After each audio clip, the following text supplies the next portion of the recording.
Antes do começo, do Marcelo Gleiser para a Folha de São Paulo. Antes do começo, o que existia? O nada? Como pensar sobre o nada sem supor a existência de algo? O nada faz sentido por si só? Ou ele precisa do seu oposto, tudo, para ter significado? Não seria talvez melhor pensar em espaço e ausência de espaço, vazio?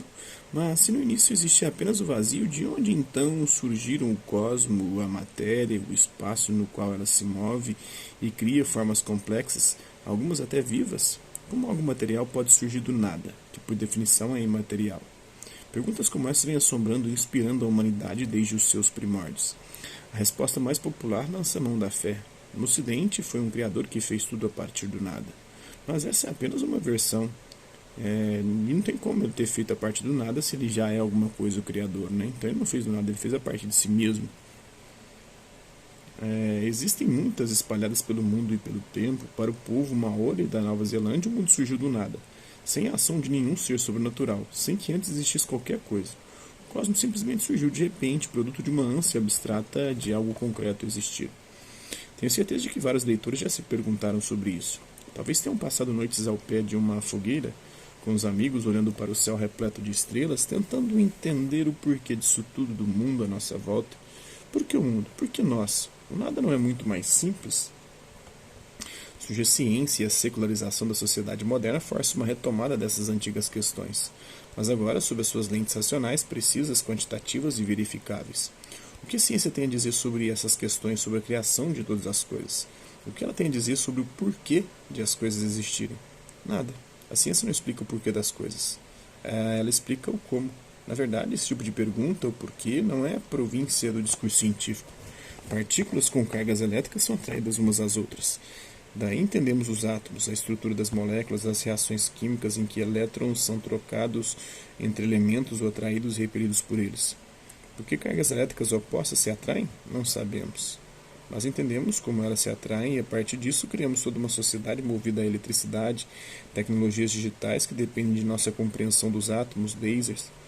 Por que objetos são atraídos uns aos outros pela força que chamamos de gravidade? Também não sabemos.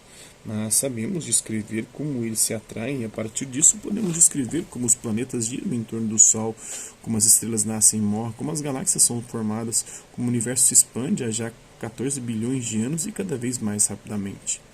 Falando em expansão, voltemos à pergunta inicial.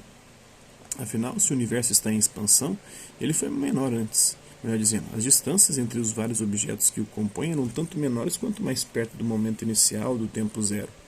Nesse caso, no tempo zero, tudo deveria estar amontoado em um único ponto. É isso? Tudo cabe num ponto? E antes desse tempo zero? O que existia antes do começo? Essas perguntas são província da ciência. Que alívio! A resposta é talvez desencorajadora. Não é possível falarmos sobre antes do começo, pois antes do começo o tempo simplesmente não existia. Seria como tentar descobrir o que existe ao norte e do Polo Norte. Ou quem era você antes de seus pais o conceberem.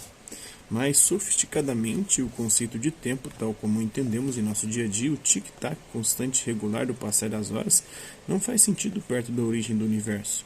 A física que usa esse tempo uniforme e familiar não funciona nas condições extremas que reinavam nos primórdios cósmicos. A realidade não é descrita por um espaço inerte e por um tempo regular fluindo como um rio.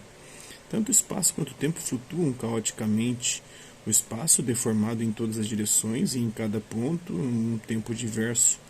Não existia um antes do próprio tempo como entendemos existir.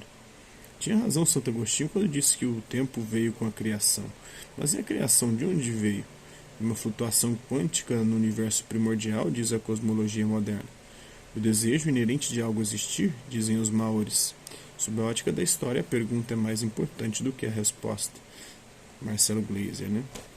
Agora responda as seguintes perguntas. Na disputa entre fé e razão, quem você acha que tem mais força ou tem razão, né?